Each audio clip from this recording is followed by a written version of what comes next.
विभो आणि आधार नामरूपास बुद्धी जाणे आणि न जाणे ही त्यास तो अपार शुद्ध परमात्मा मीच असे अपार स्वरूप समुद्रावरती जणू तरंग ब्रह्मा सूर्य चंद्र वरुण यम रविते देवी कुबेरही तैसे जे जो सर्वत्र आणि घन मुनी हृदयी ज्याचे करीते ध्यान त्याचे बुद्धी उपाधी करुण मिथ्या भान मदची माझी होतसे ज्याच्या ज्ञाने भाषे जगत जसा दोरीवरी सर्पदिस ठाई ना सर्पविषद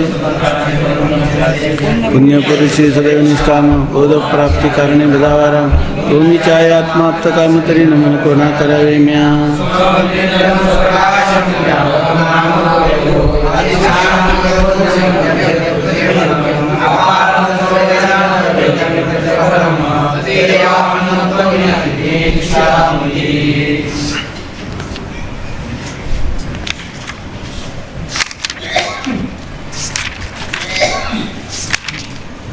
मिथ्या वेदगुरूपासून संसार निवृत्ती कशी होईल असं सांगितलं. ब्रह्माच्या अद्वितीयत्वाबद्दल शंका आहे, कारण गुरु आणि शास्त्र यांना मिथ्यात्व येईल आणि मिथ्या गुरु शास्त्र जर मिथ्या मानलं त्यापासून सत्य असणाऱ्या संसारबंधाची निवृत्ती होणार नाही.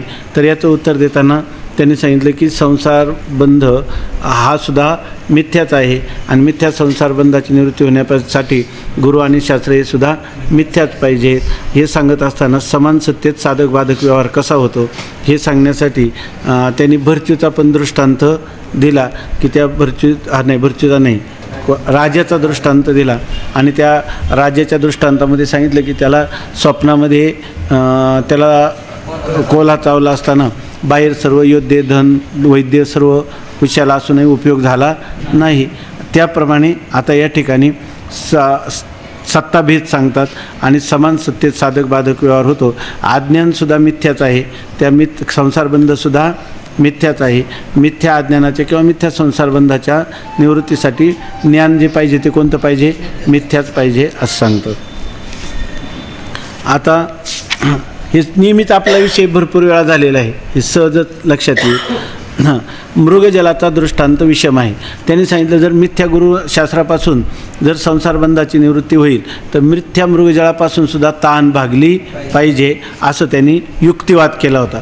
परंतु हा त्यांनी दिलेला जो दृष्टांत आहे हा दृष्टांत विषम आहे असं सांगतात. आता मृगजलाचा दृष्टांत विषम आहे, वाचू ना, जर वाटलं तर परत सांगायला सांगा, नाही तर हे सरळच हे सोपं आहे, अनेक वेळा झालेलं आहे. मंगलाचरणापासून आत्तापर्यंत अनेक वेळा झालेलं आहे. आता मिथ्या वेदगुरूपासून संसार दुःखाचा नाश होतो तर मिथ्या मृगजलाने तृष्णेचाही नाश झाला पाहिजे या शंकेचे समाधान सांगतो. मिथ्या वेदगुरूपासून जर संसार दुःखाचा नाश होईल तर मिथ्या असणाऱ्या मृगजलापासून तहानेचा तृष्णा म्हणजे तहान त्या तृष्णेची किंवा तहानेची निवृत्ती झाली पाहिजे अशी ह्या पूर्वपक्षाने किंवा शिष्याने शंका केली होती. त्याचं उत्तर सांगतात. हा तुझा मृगजलाचा दृष्टांत विरुद्ध आहे. ते म्हणतात तू दिलेला मृगजलाचा दृष्टांत आहे, मृगजलाने तहान भागावी असा जर तो दृष्टांत आहे हाच मुळी योग्य नाही. कसा नाही ते सांगतात. कारण जगातील सर्व पदार्थात 3 प्रकारची सत्ता आहे. जगामध्ये सगळे जे पदार्थ दिसतात ना ते पदार्थ आहेत असं आपण म्हणतो, त्याला म्हणतात सत्ता किंवा विद्यमानता. तर 3 प्रकारच्या सत्तेचा व्यवहार जगामध्ये होताना दिसतो, म्हणजे 3 प्रकारची सत्ता जगामध्ये आहे असं आपल्याला लक्षात येतं. ज्याचा तिन्ही कालात बाध होत नाही त्याची पारमार्थिक सत्ता आहे असे फक्त ब्रह्मचैतन्य आहे. ब्रह्मचैतन्याहून बाकी सर्व मिथ्या पदार्थांची 2 प्रकारची सत्ता आहे. बघा आता 3 प्रकारच्या सत्तेमध्ये एक पारमार्थिक सत्ता सांगितली ज्याचा तिन्ही कालात कधीच बाध होत नाही, त्याला म्हणतात पारमार्थिक सत्य. आणि अशा प्रकारची पारमार्थिक सत्ता फक्त सत्ता धन्याची की जी मायबाप, फक्त ती परमात्म्याचीच अशी सत्ता आहे. आणि परमात्म्याच्या अतिरिक्त म्हणजे पारमार्थिक सत्ता कोणाची आहे, फक्त ब्रह्मचैतन्याची. आणि ब्रह्मचैतन्याच्या अतिरिक्त असणाऱ्या सर्व पदार्थांची बाकीच्यांचे राहिलेल्या पदार्थांची सगळ्यांची सत्ता कोणती आहे, मिथ्या. ते सगळे पदार्थ कोणते आहेत, मिथ्या. म्हणजे सत्य कोण आहे, फक्त परमात्मा. सत्यतू विठ्ठला. आणि बाकी कागा हा दावीला जगदाकार तर रज्जू सर्पाकार भाशी येले जगडंबर. परमात्म्याच्या अतिरिक्त सर्वच्या सर्व पदार्थ मिथ्या आहेत.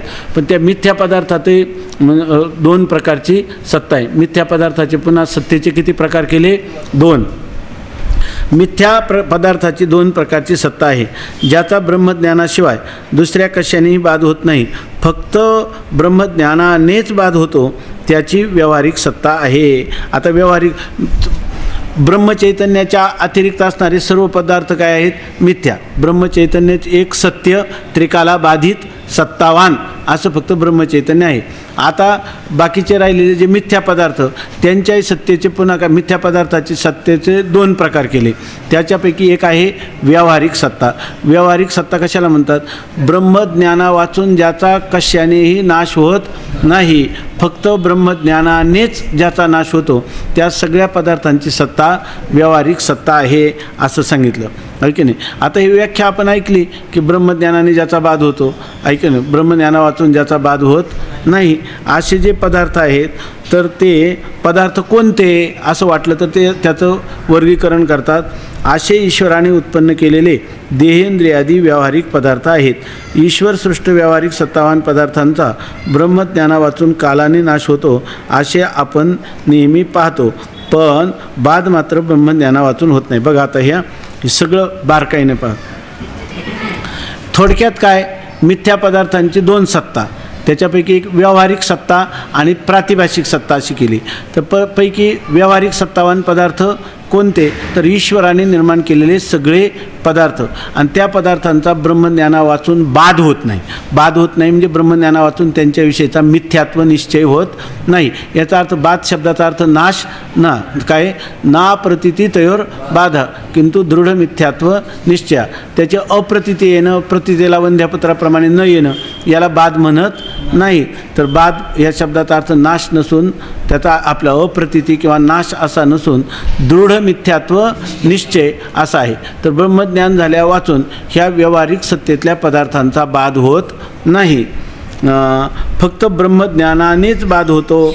आपले ईश्वरसृष्ट व्यावहारिक सत्तावान पदार्थांचा ब्रह्मज्ञाना वाचून कालाने नाश होतो असे आपण पाहतो. आता जेवढे ईश्वरसृष्ट पदार्थ आहे त्यांचा ब्रह्मज्ञाना वाचून बाध होत नाही का नाश होत नाही? बाध होत नाही, नाश होतो काळाने. ऐक ना, उपजेते नाशे, नाशिले पुनरपी दिशे, हे घटिका यंत्र जैसे परिभ्रमेगा. म्हणजे ईश्वरसृष्ट पदार्थ केने आपल्या देहादी प्रपंच, याचा ब्रह्मज्ञान झालं नाही तरी नाश होतो की नाही? होतो. नाश होतो का बाध होत नाही? ब्रह्मज्ञाना वाचून ह्या शरीराधिक, बरोबर आहे ना, ईश्वरसृष्ट अशा व्यावहारिक पदार्थांचा नाश होतो का बाध होत नाही?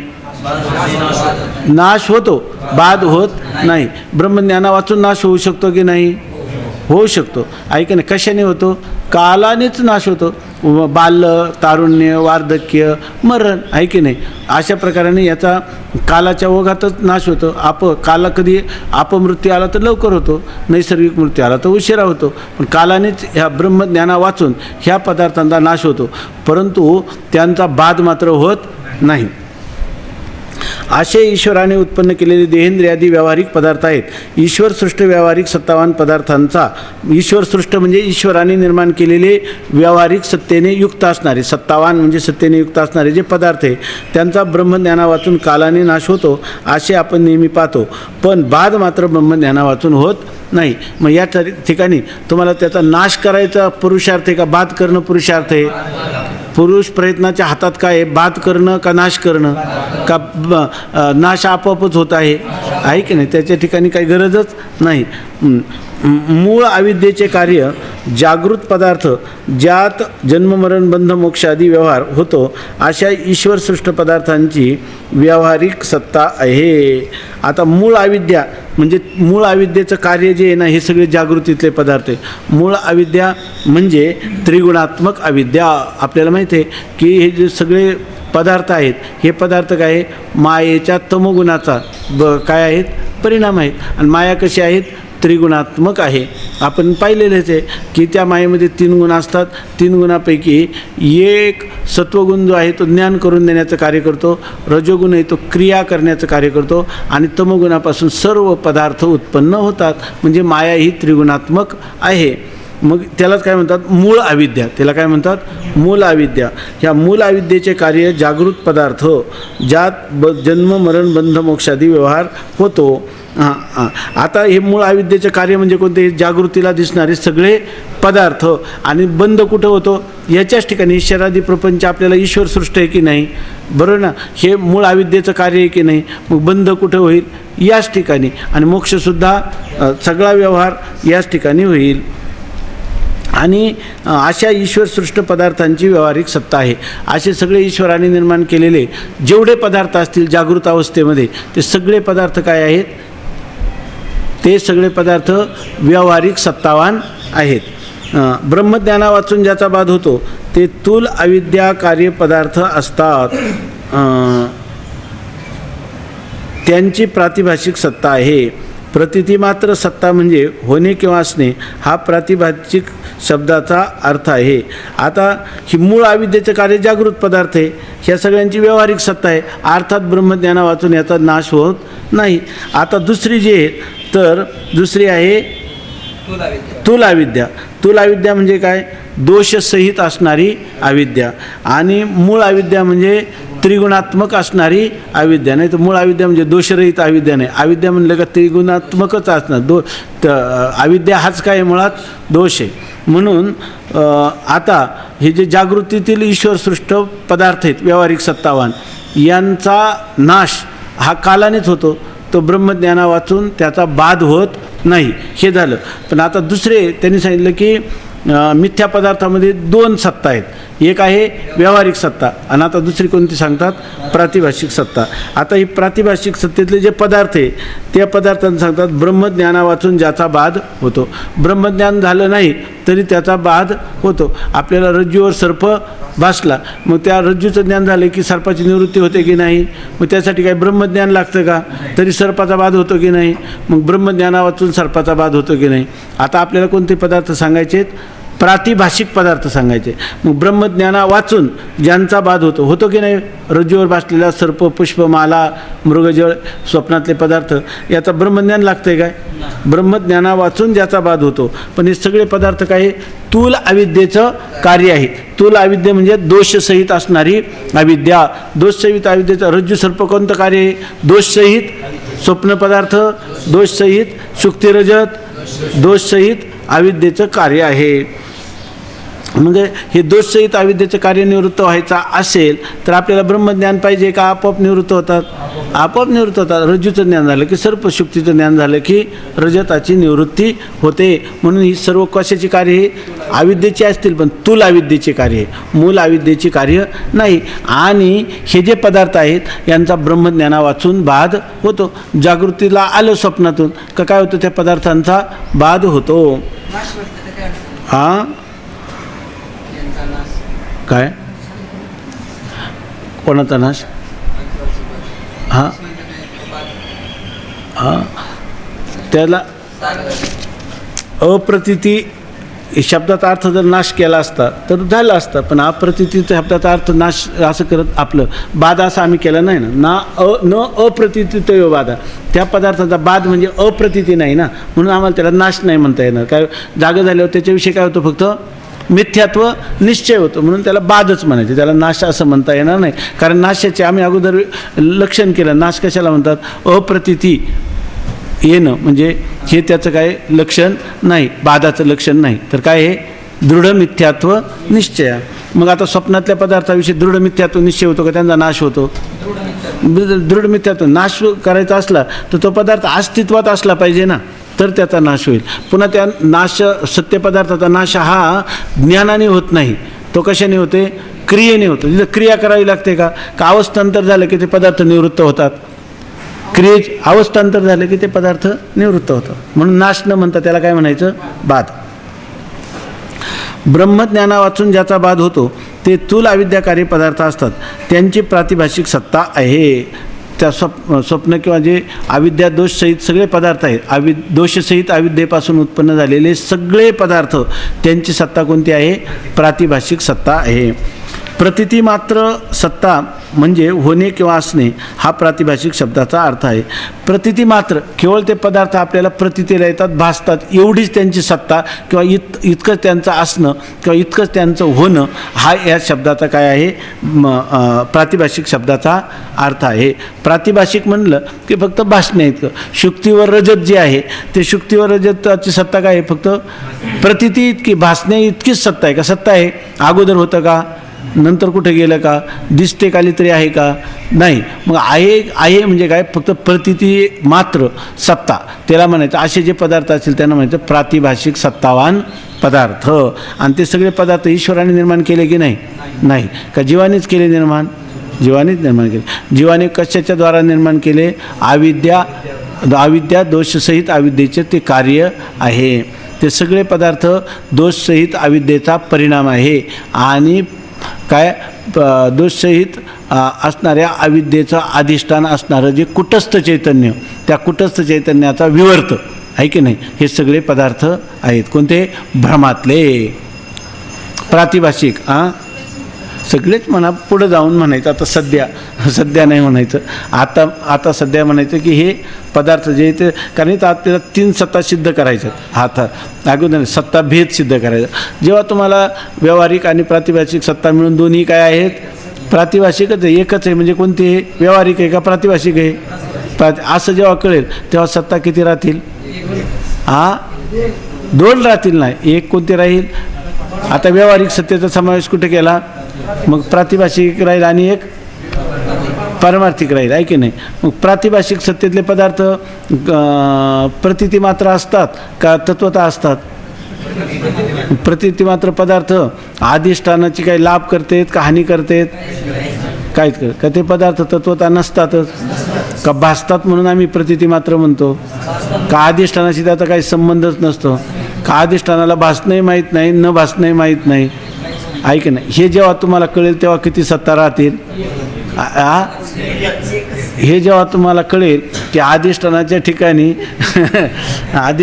ठिकाणी व्यावहारिक पदार्थही नाही आणि प्रातिभाषिक पदार्थही नाही. आणि प्रातिभाषिक तत्व पदार्थ ना ज्या अधिष्ठानावर भासतो, ज्या अधिष्ठानात मिसळून भासतो, आहे की नाही? ज्या अधिष्ठाना एवढा भासतो, ज्या अधिष्ठानात भासतो तिथंच तो नसतो. म्हणजे का नसतो म्हणजे का त्याचा अभावच आहे का? तो पदार्थ तुच्छच आहे का? तो पदार्थच नाही का? फक्त अधिष्ठान मात्रच आहे का? एकच अधिष्ठानाची सत्ता आहे का? तीच प्रातिभाषिक आहे? तीच पारमार्थिक आहे, आहे का नाही? गेली का नाही झोप उडून? आहे का नाही? बरोबर ना? मग सत्ता किती आहे? फक्त एकच आहे. आणि ती कोणती सत्ता आहे? आणि या 2 म्हणायला, मग ते म्हणायला 3, बरोबर ना? काय म्हणायला 3, असायला म्हणायला 3, बरोबर ना? दिसायला 2 आणि असायला 1, आहे का नाही? प्रतिती मात्र सत्ता म्हणजे होणे. काय ते स्वामी महाराज म्हणजे काय? बनगईचा निघा पोपट काहीतरी ते म्हणजे पोपट बोलला असं काहीतरी म्हणजे. प्रतिती मात्र सत्ता. बनगई चांदी तर माहिती आहे ना? दृष्टांत माहिती आहे ना? म्हणजे आता इतकं झालं म्हणजे झालंच की तुम्हाला. आता 3 सत्ता होत्या, 2 राहिल्या, दोन्ही गेले, एकच राहिले. आता पुढं कोणती सत्ता राहते? का सत्ता कोणाची राहिली? फक्त आपलीच राहिली, आहे की नाही? आता याच्या पुढं काही परमार्थाचा प्रवास आहे की नाही? काही नाही. बनगाया चांदी झालं आपलं, म्हणजे सर्व इति कर्तव्य संपलं. तर ते स्वामी महाराज गोष्ट सांगायचे. बरेच वेळा सांगितले असली तर पुन्हा नका, अगोदरची वेळ झाला. तर ते स्वामी महाराज सांगायचे की एक राजा, अतिशय दक्ष राजा होता. आपल्या रात्री तो वेश बदलून सगळ्या नगरीमध्ये रात्री त्याला काय म्हणतात गस्त घालायचा. तर त्याला एकदा तो रात्री गस्त घालत असताना रात्री वेश बदलून तर त्याला एका वाड्यातून आवाज आले की बन गया चांदी, बन गया चांदी असा आवाज आला. त्याला वाटलं इथं कोणीतरी नाण्यांचा कारखाना टाकसाळ कोणीतरी काढली नाही ना, डुप्लिकेट नाणं नाही का नोटा काढतात तसं. बरं झालं म्हणे आपल्याला याचा चौकशी केली पाहिजे. तो हळूच त्या वाड्यावर भिंतीच्या बाजूने वर चढून ते सवान असतं ना, वाड्याला पूर्वी असायचे धूर वगैरे जाण्यासाठी, उजेड येण्यासाठी, त्या सवान्यातून पायाला लागला खाली.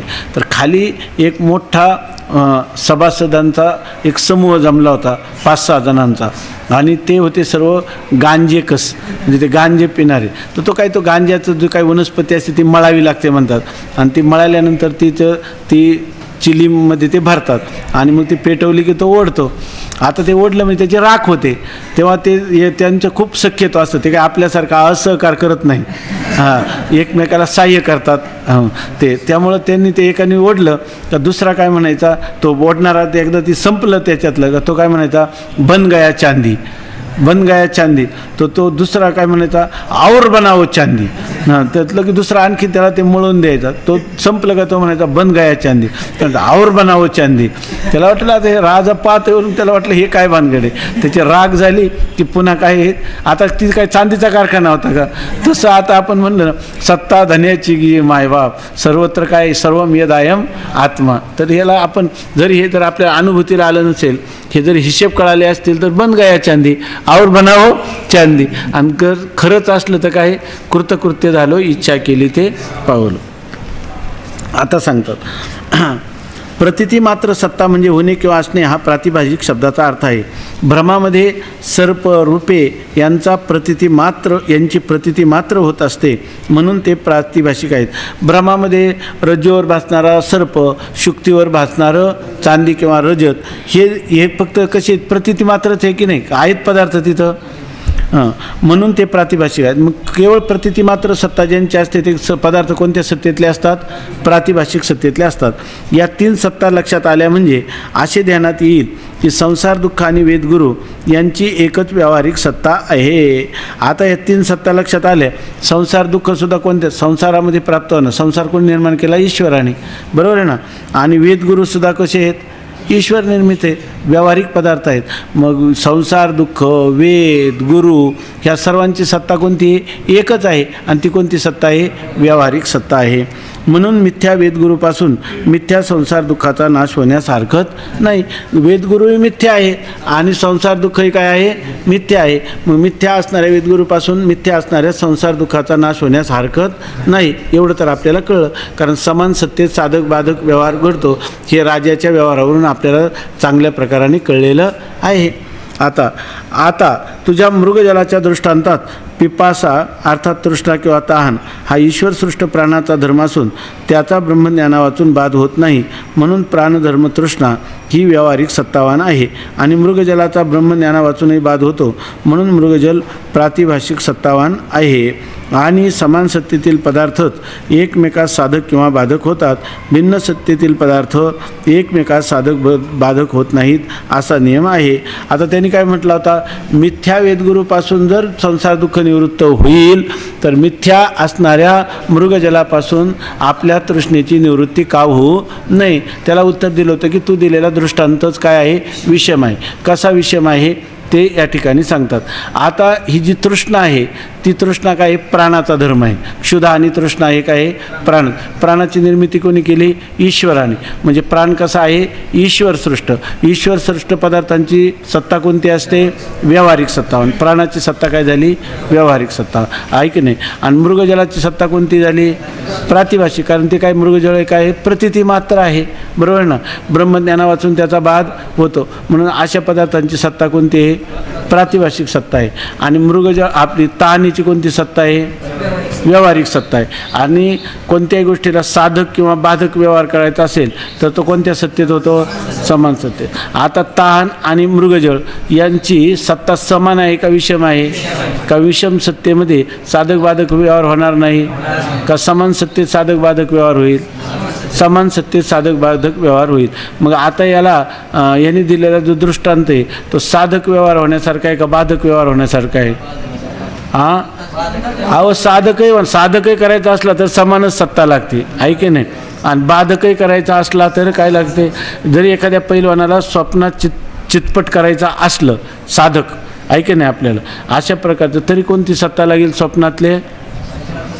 स्वप्नातल्या पैलवानाला पाडण्यासाठी स्वप्नातली शक्ती लागेल, आहे की नाही, साधक. आणि याला चितपट करून घेतलं, त्यांनी याला चितपट केलं, बाधक आहे की नाही. त्यासाठी कोणता पैलवान लागेल?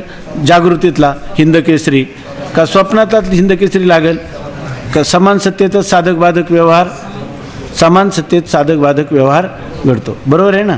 हीच गोष्ट आली ना लक्षामध्ये. आता बघा, आता तुझ्या मृगजलाच्या दृष्टांतात पिपासा अर्थात तृष्णा किंवा ताण हा ईश्वर सृष्ट प्राणाचा धर्म असून त्याचा ब्रह्मज्ञाना वाचून बाध होत नाही.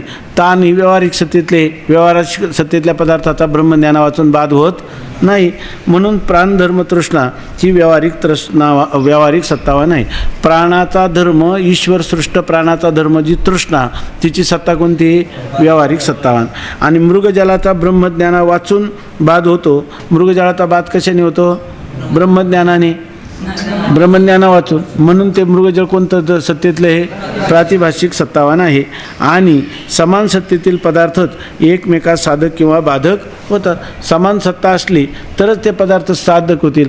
म्हणजे जर आपल्याला शत्रू आपला असला स्वप्नामधला शत्रू असला प्रातिभाषिक सत्तेतला, तरच तो आपला काय होईल? स्वप्नामध्ये असणाऱ्या आपल्या शरीराधिकांचा पाडाव करील. किंवा आपल्याला कोणी सहाय्यक असला तो सहाय्यसुद्धा कोणत्या याच्या सत्तेतला पाहिजे? प्रातिभाषिक किंवा स्वप्नातल्या सत्तेतला पाहिजे. तर स्वप्नातल्या शत्रूला तो काय करील? पाडाव करण्यासाठी आपल्याला सहाय्य करील. म्हणजे समान सत्तेत साधक बाधक व्यवहार होतो, याविषयी आपल्याला आता कोणत्याही प्रकारचा संशय राहिलेला नाही. आणि समान सत्तेतील पदार्थ एकमेकास साधक बाधक होतात, भिन्न सत्तेतील पदार्थ एकमेकास साधक बाधक होत नाहीत, असा नियम आहे. हा नियम आता कायमचा लक्षात राहील ना. समान सत्तेत साधक बाधक व्यवहार होतो, समान सत्ता नसेल तर साधक बाधक व्यवहार होत नाही. आता तृष्णा हा प्राणाचा धर्म असून तिची व्यावहारिक सत्ता आहे व मृगजळाची प्रातिभाषिक सत्ता आहे. प्राणाचा म्हणजे ईश्वराने निर्माण केलेल्या प्राणाचा धर्म तृष्णा आहे. आणि मृगजळ म्हणून ते कसं आहे? व्यावहारिक सत्तावान आहे. आणि मृगजळ कसं आहे? प्रातिभाषिक सत्तावान आहे. कारण मृगजळाचा ब्रह्मज्ञाना वाचून बाध होतो. ब्रह्मज्ञान नसलं तरी मृगजळाचा काय होतो? बाध होतो. संध्याकाळ झाली की काय होतं? मृगजळ लोपून जातं, आहे की नाही. पहाटेच्या वेळेला ते पुन्हा निर्माण होतं. सूर्य एकदम प्रखर माथ्यावर आला तेव्हा ब्रह्मजळ ते आपलं काय मृगजळ दिसतं. कारण मृगजलाचा ब्रह्मज्ञाना वाचून बाध होतो. यावरून हे सिद्ध होते की तृष्णा आणि मृगजळ यांच्यात सत्तेचा भेद आहे. तृष्णा आणि मृगजळातली सत्ता भिन्न आहे का? नाही आहे. म्हणून मृगजलाने तृष्णेची निवृत्ती होत नाही. तेव्हा मृगजळाने तृष्णेची निवृत्ती कशी व्हावी असं तो म्हणतो? कधी होणार नाही. का होणार नाही? तर त्यांची सत्ताच काय आहे? भिन्न आहे. म्हणून त्यामुळे तू दिलेलं उदाहरण काय आहे? विषम आहे. दृष्टांत विकला हा सिद्धांत हा तुम्ही सिद्ध करायला गेला, पण तो दृष्टांत कसा आहे? विकल आहे, म्हणजे विषम आहे, कमी पडतो दृष्टांत. यावरून हे सिद्ध होते की तृष्णा आणि मृगजळ यांत सत्तेचा भेद आहे. तृष्णाची सत्ता वेगळी आहे आणि मृगजळाची सत्ता वेगळी आहे. तृष्णेची सत्ता आहे प्रातिभाषिक आणि मृगजळाची आहे व्यावहारिक. म्हणजे तुम्ही चुकलं, आमचं चुकलं तर तुम्ही उपेक्षा करता, म्हणजे हास्य करता. मला वाटलं तुम्ही दुरुस्त करून सांगाल. उलट कसं असतं? पुढीलाचे दोख आपुली दृष्टी करूनही चोख मग घापे अवलोक तयावरी. पुढल्याचं काय चुकलं तर दुरुस्त करून मग त्याच्याकडे करुणा दृष्टीनं पाहिजे. तुम्ही आमच्याकडे पाहून हसता. कारण आता इथून पुढे दुरुस्त करीता. मी पुन्हा सांगतो काय? तृष्णा आणि मृगजळ यांच्या सत्तेचा भेद नाही.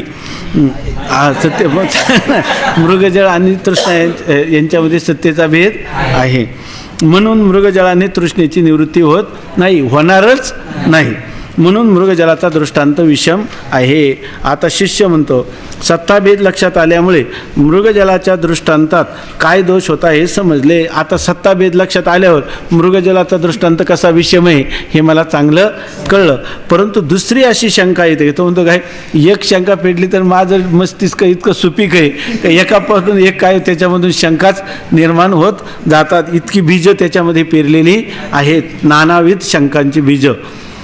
परंतु दुसरी शंका अशी येते की ब्रह्माहून सर्व पदार्थ मिथ्या असता त्या मिथ्या पदार्थात काहींचा ब्रह्मज्ञानानेच बाध व्हावा आणि काहींचा ब्रह्मज्ञाना वाचून बाध व्हावा असा भेद का असावा ते समजत नाही. मृगजळाचा दृष्टांत विषम कसा आहे हे मला चांगलं कळलं, पण एक आहे कोणते पारमार्थिक सत्ता आणि दुसरी आहे व्यावहारिक सत्ता. तर ते व्यावहारिक सत्य आणि तिसरी आहे प्रातिभाषिक सत्ता, पण दोन्ही कशा आहेत मिथ्याच आहेत. मग दोन्ही मिथ्या असताना एकाचा ब्रह्मज्ञानानेच बाध व्हावा आणि एकाचा ब्रह्मज्ञाना वाचून बाध व्हावा असा भेद त्या दोन्ही सत्तेमध्ये का असावा. एकतर काय झालं पाहिजे, दोघांचाही ब्रह्मज्ञाना वाचून बाध झाला पाहिजे किंवा दोघांचाही ब्रह्मज्ञानाने बाध झाला पाहिजे, पण व्यावहारिक सत्तेचा बाध ब्रह्मज्ञानाने होतो आणि प्रातिभाषिक सत्तेतल्या पदार्थांचा ब्रह्मज्ञाना वाचून होतो असा भेद का हे काही मला कळत नाही. अशी शिष्याची शंका बरोबर आहे की नाही? बरोबर आहे. सत्ता भेद लक्षात आल्यामुळे मृगजळाच्या दृष्टांतात काय दोष होता हे समजले, परंतु दुसरी शंका अशी येते की ब्रह्माहून सर्व पदार्थ मिथ्या असता त्या मिथ्या पदार्थात काहींचा ब्रह्मज्ञानानेच बाध व्हावा आणि काहींचा ब्रह्मज्ञाना वाचून बाध व्हावा असा भेद का असावा हे समजत नाही. आता त्याच्यासाठी मिथ्या पदार्थात दोन सत्ता मानण्याचे कारण त्यांनी सांगितलं की या ठिकाणी मिथ्या पदार्थाला दोन सत्ता मानायचं काय कारण आहे ते आता सांगतात. खरं जर पाहिलं तर दोन्ही पदार्थ कसे आहेत मिथ्याच आहे, व्यावहारिक सत्तावान असो किंवा प्रातिभाषिक सत्तावान असो, परंतु त्याच्यामध्ये दोन एकीचा ब्रह्मज्ञानाने बाध होतो आणि एकाचा ब्रह्मज्ञाना वाचून बाध होतो. प्रातिभाषिक पदार्थांचा ब्रह्मज्ञाना आणि व्यावहारिक सत्तावान पदार्थाचा ब्रह्मज्ञानानेच नाश होतो. हा भेद कशाला अशी शंका केल्यावर त्याचं उत्तर कसं देतात बघा. आता मिथ्या पदार्थात दोन सत्ता मानण्याचे कारण आमच्या श्रीगुरू सांगतात मिथ्या पदार्थात दोन सत्ता का मानल्या, प्रातिभाषिक आणि व्यावहारिक. त्याचं कारण मी सांगतात. आमच्या दृष्टीने सर्व पदार्थ रज्जू सर्पाप्रमाणे मिथ्याच आहेत. जेवढे पदार्थ हे आत्म्याच्या अतिरिक्त ते सर्व रज्जू सर्पाप्रमाणे मिथ्याच आहेत. त्यात भेद मुळीच नाही. मिथ्या पदार्थात काय भेद, हे कमी मिथ्या आणि हे जास्त मिथ्या आहे का? मिथ्या ते मिथ्या, त्याच्यामध्ये कोणत्याही प्रकारचा भेद मुळातच नाही. मुमुक्षूच्या दृष्टीने त्या मिथ्या पदार्थात भेद स्वीकारला आहे, पण मुमुक्षूला कळण्यासाठी त्या मिथ्या आमच्या दृष्टीनं जागृती आणि स्वप्न काय आहे एकच आहे. त्यामुळं आत्मदृष्टीनं पाहिलं तर कोणत्याही प्रकारचा मिथ्या पदार्थामध्ये पुन्हा भेद नाही, परंतु मुमुक्षू जो आहे त्याला लवकर ह्या मिथ्यात्व निश्चय व्हावा, अधिष्ठानाचं यथार्थ ज्ञान व्हावं म्हणून त्याला दिसताना काही पदार्थ काय दिसतात की हे अनादिकालापासून चाललेले आहे, ईश्वरसृष्ट पदार्थ प्रवाहरूपाने नित्य आहेत असं दिसतं. आणि स्वप्नादिकातले किंवा रज्जू सर्पादी पदार्थ जोपर्यंत व्यवहारात त्या अधिष्ठानाचं ज्ञान होत नाही किंवा स्वप्नातून जागृतीला येत नाही तोपर्यंतच ते पदार्थ भासतात. तेव्हा त्या दोन प्रकारचे पदार्थ दिसतात मिथ्यामध्ये. एक काही ईश्वर निर्मित पदार्थ आहे आणि एक जीवाच्या अविद्या दोषासहित दोषाने युक्त असे काय निर्माण झालेले पदार्थ आहे. आणि एक मूल अविद्येचे कार्य आहेत आणि हे काय आहे स्थूल अविद्येचे कार्य, असे दोन दिसतात की नाही. म्हणून त्या मोक्षाला कळण्यासाठी आम्ही त्याचं काय केले, पुन्हा मिथ्या पदार्थाचे दोन प्रकार केले. आमच्या दृष्टीने सर्व पदार्थ रज्जू सर्पाप्रमाणे मिथ्याच आहेत, त्यात भेद मुळीच नाही. मुमुक्षूच्या दृष्टीने त्या मिथ्या पदार्थात भेद स्वीकारलेला आहे. तो भेद क्षणमात्र आम्ही स्वीकारून आता असा नियम केला की आता मुमुक्षूचा, कारण हा जो ग्रंथ आहे हा कळायला कोणाला पाहिजे, मुमुक्षूला. मग त्याच्यासाठी आम्ही भेद नसताना देखील भेदाची कल्पना, कारण काही झालं तरी मुमुक्षूच्या बुद्धीवर हे तत्त्व आरूढ व्हायला पाहिजे. म्हणून आता त्यांनी एक नवीनच नियम केला, ज्याच्या अज्ञानाने जे उत्पन्न होते ते त्याच्या ज्ञानाने निवृत्त होते. हे तर सगळ्यांना माहिती आहे, ऐकलं. ज्याच्या अज्ञानाने जे भासतं ते त्याच्या ज्ञानाने रज्जूच्या अज्ञानाने जो सर्प भासतो तो रज्जूच्या ज्ञानाने निवृत्त होतो. शुक्तीच्या अज्ञानाने शुक्तीच्या अज्ञानाने जे रजत भासतं ते शुक्तीच्या अज्ञानाने, ज्याच्या अज्ञानाने जे भासतं ते त्याच्या ज्ञानाने निवृत्त होतं, असा आम्ही नियम केला. जसे शुक्तीच्या अज्ञानाने रजत उत्पन्न होते आणि तिच्याच ज्ञानाने ते निवृत्त होते, तसेच ब्रह्माच्या अज्ञानाने अहंकारादी जगत उत्पन्न होते. आता हे सांगण्यामुळे काय सोपं झालं मुमुक्षूला कळायला ते सांगतात. तर ज्याच्या अज्ञानाने जे भासतं ते त्याच्या ज्ञानाने निवृत्त होतं. आता ब्रह्माचं अज्ञान आहे की नाही, आपुला आपण पेया विसरू जो धनंजया तेच रूपया अज्ञानाशी. या ठिकाणी ब्रह्माचं अज्ञान झालं का काय होतं, अहमपासून पहिलं स्फुरण आहे ते काय अहम, तर अहंकारापासून संपूर्ण हे जे जगत आहे ते संपूर्ण जगत आपल्याला उत्पन्न होतं. कशामुळं ते उत्पन्न होतं, ब्रह्मस्वरूपाच्या अज्ञानाने. अहंकारादी जगत म्हणजे अहंकार आहे आधी ज्याच्या, असं हे संपूर्ण जगत उत्पन्न होतं. आता हे अहंकार आहे आधी ज्याच्या असं जे जगत कशामुळे उत्पन्न झालं, ब्रह्मस्वरूपाच्या अज्ञानामुळं. मग ते कशाने निवृत्त होईल, आता ब्रह्मस्वरूपाच्या ज्ञानानेच ते निवृत्त होते. या नियमाने रज्जू सर्पाची प्रातिभाषिक सत्ता व ईश्वर सृष्ट पदार्थाची व्यावहारिक सत्ता असा भेद केला आहे. आता बघा, रज्जू सर्पाची प्रातिभाषिक सत्ता म्हणजे काय, रज्जूच्या अज्ञानाने जो सर्प भासतो आणि तो रज्जूच्या ज्ञानाने काय होतो, निवृत्त होतो. म्हणजे ज्याच्या अज्ञानाने भासतो ते त्याच्या ज्ञानाने निवृत्त होतं की नाही. आणि ईश्वर सृष्ट पदार्थांची व्यावहारिक सत्ता, ईश्वर सृष्ट पदार्थांची जी व्यावहारिक सत्ता आहे ती कशामुळे, आत्मस्वरूपाच्या अज्ञानाचं कार्य काय आहे, ते ईश्वर सृष्ट बाह्य पदार्थ. मग त्याची निवृत्ती कशाने होईल, जे ज्याच्या अज्ञानाने भासतं. ईश्वर सृष्ट पदार्थाच्या व्यावहारिक सत्तावान पदार्थांची निवृत्ती कशाने होईल, आत्मस्वरूपाच्या ज्ञानाने. हे सांगण्यासाठी आम्ही तुम्हाला सांगितलं पदार्थाचा दोन सत्ता आहेत. म्हणजे काही पदार्थ जे आहे ते आत्मस्वरूपाच्या अज्ञानाने उत्पन्न होतात, बरोबर ना, आणि ते काय होतात, आत्मस्वरूपाच्या ज्ञानाने निवृत्त होतात. पण हे दोन पदार्थ व्यावहारिक पदार्थ आणि प्रातिभाषिक काय वेगळे मानले, त्याचा अर्थ असा आहे, जे ज्याच्या अज्ञानाने भासतं ते त्याच्या ज्ञानाने निवृत्त होतं. रज्जूच्या अज्ञानाने सर्प जर भासला तर त्याला अधिष्ठान ब्रह्माचं ज्ञान होण्याची गरज आहे का, नाही. पण जर रज्जूच्या अज्ञानाने दे आधी संपूर्ण जगत आपलं आत्मस्वरूपाच्या ज्ञानाने जगत आधी सगळं प्रपंच जर भासला असला तर तो त्याच्या ज्ञानाने नाम आत्मस्वरूपाच्या ज्ञानाने निवृत्त होईल. म्हणून आम्हाला आत्मस्वरूपाचं ज्ञान मिळवलं पाहिजे. नाहीतर तुम्ही जर म्हटलं असते का दोन्ही सत्ता मिथ्या पदार्थांची सत्ता एकच माना, तर रज्जूवर भासलेला जो सर्प आहे आपल्याला त्या रज्जूच्या अज्ञानाने भासलेला आहे, परंतु दोन्ही काय झाले, एकच झाले. ब्रह्मज्ञान झाल्याशिवाय तो सर्पच निवृत्त झाला नसता, किंवा रज्जूचं ज्ञान झालं तरी संसार दुःख निवृत्त झालं असतं, आहे की नाही, असं झालं असतं की नाही. म्हणून आम्ही त्याचा सरळ असा एक तुम्हाला नियम करून सांगितलं का जे ज्याच्या अज्ञानाने भासतं ते त्याच्या ज्ञानाने निवृत्त होतं. ठीक आहे ना. हातही घेतली या माळा पिठे सर्पा भासाचा कंटाळा तैसे माझे निबोधे टावळा नागवे जो माझे निबोधे म्हणजे माझ्या आत्मस्वरूपाचा बोध झाला का, टवाळ म्हणजे जे मिथ्या आहे त्याने तो नागवला जाईल का, त्याच्या तावडीत सापडेल का, जाणार नाही. कसं, हाती घेतली या माळा, तिला सर्प वाटला होता पण माळा हातात आली तर फिरसे सर्पा भासाचा कंटाळा, सर्पाचं भय सगळं निवृत्त होईल की नाही. पण मग त्याचा नियम काय करावा लागेल, जे ज्याच्या अज्ञानाने भासतं ते त्याच्या ज्ञानाने निवृत्त होतं, असा नियम केला. मग हे तुम्हाला मिथ्या पदार्थात दोन सत्ता केल्याच का, ही अशी शंका घेता येणार नाही. आम्ही सरळ सांगतो जे ज्याच्या अज्ञानाने भासतं ते त्याच्या ज्ञानाने निवृत्त होतं.